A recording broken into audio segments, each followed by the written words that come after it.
is easy to protect ourselves against disinformation. The problem is that a lot of folks don't know how. Most have not received education around digital media literacy.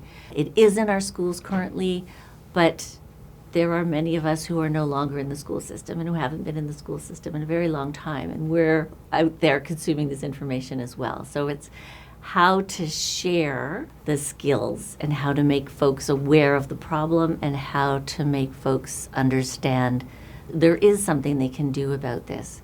When we think about the problem, one of the things we like to think about is how a lot of the way we talk about technology and social media and the internet is in a way that really disempowers us as individuals. It's very much about all the bad things that are happening to us, or we see all this information and we don't quite know what to do with it all, and we don't know what to believe, and we end up feeling quite disempowered.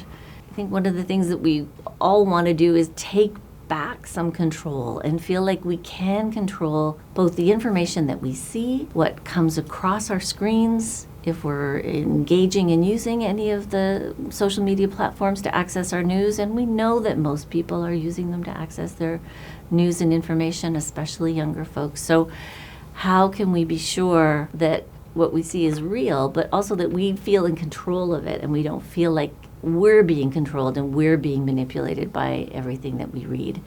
One of the pieces that's so awful about disinformation and its roots in propaganda is that it's all about manipulating our feelings. How it's successful is that it's manipulating our emotions, making us feel something. We're also more likely to believe something that confirms what we already believe or think, or that we've already seen. So the more we see of the same kind of messaging, the more we'll tend to believe it. We're in a moment in time where it does require us to exercise a bit more vigilant, to be a bit more active. We used to live in an information environment, an information ecosystem, if you will, where the relationship was one way. The information was curated, created, edited, determined. What was news was set by a group of news organizations. And then they shared that information with their audience. So a very one-way relationship. The internet changed all of that.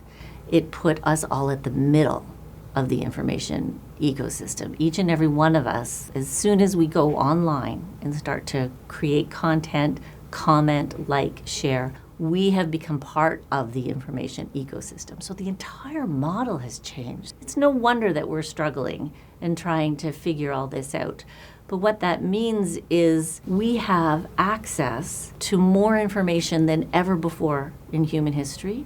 So the volume is overwhelming, and the velocity, the speed of that information, we've never experienced before. So those two things alone have really impacted how we consume information, how we understand what we're reading, and it is requiring us to behave in a different way. I think the key issue is the question of source. Where is this piece of information coming from?